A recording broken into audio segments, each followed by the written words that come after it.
Mandeep, I feel like we have the same conversation with you over and over again, but there's stuff that keeps coming at us. SK Hynix ADRs too are bouncing around, the Kospi route. Feels like nervousness continues to grow increasingly out of this AI trade. Is it fundamentally based? Is it valuation based? Is it just a little bit of fear of people being on the wrong side of the trade? You watch the fundamentals. You always remind us what matters. So how do you see it?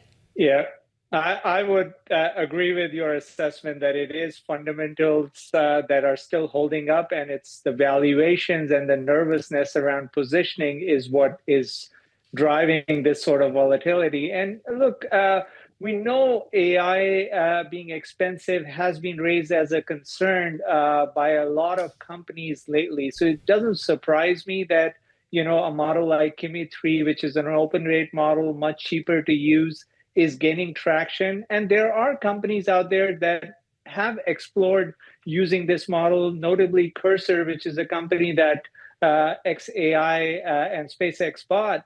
They use Kimi 3 under the covers. And so from that perspective, open source will have some sort of adoption, but fundamentally nothing has changed. Everyone wants to use LLMs. It's just that they were expensive. That's why we had concerns around memory pricing. And, now we are talking about open source adoption, but I don't think fundamentally anything has changed. It's just a function of how folks were positioned when it comes to the valuations, and certain sectors have gone parabolic within the tech space, and you're seeing a drawdown over there.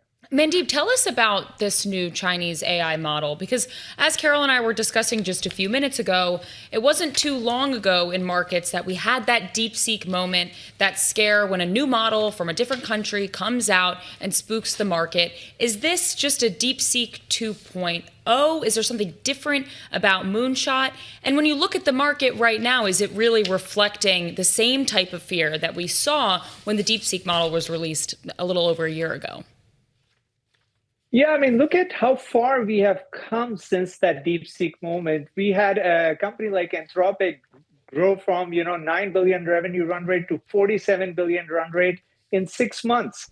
So that's despite DeepSeek. And so, look, open source gaining traction is something that has carried forward. I should stand corrected. It's open weight, not open source. But all these companies are looking for ways to reduce their inference pricing, which is very expensive for frontier models. And we have been compute constrained. Those are the things that reflect the fundamentals. Everything else around, nervousness around DeepSeek and new types of models just shows that there is a lot of investment being made. Companies are exploring how to reduce their costs, but they want to consume more capacity and deploy as much of LLM functionality as they can. So from that perspective, the fundamentals are still good. And that's what's reflected in the revenue run rates of these companies and the demand that we have seen, in terms of the backlog. And we'll hear more from hyperscalers when they report, over the next 2 weeks in terms of how they're guiding around their CapEx numbers. All right, so we're gonna talk a little bit more too about the China angle with a member of two of our AI team in just a moment. But I want to talk about one of the hyperscalers, and as you said, we got to watch and see what they say on earnings. But we've been watching shares of Alphabet. Stock has been down almost 3.7% at its lows today, down right now still about 3%. Talk to us about this news. We highlighted yesterday late the delay of that Google Gemini launch. What do we need to know about this? What does it indicate for Alphabet and more broadly for the AI story? Yeah, I mean, this is such a fast-moving space that if you have a delay in the release of your model and your competitors have rolled out, new models that are getting a lot of attention, like Kimi 3 did with, some of the new functionality in terms of coding agents and established use cases, that is where Alphabet, because maybe they lost, some of their key researchers on the LLM side, that may have had an impact. I don't know the reason for the delays, but for a frontier model company like Alphabet, that has a lot going for them in terms of the chip side and, the cloud business. A delay of the model is certainly a setback. I do think they will release something soon, but for now, I think it's right to see that getting reflected, because you can't afford to, not be on the frontier if you're a hyperscaler right now. All right. So Mandeep, a good buddy, you're watching the World Cup this week and turns to you and says, Mandeep, what the heck's going on? Like, should I pull all my AI investments? What would you say?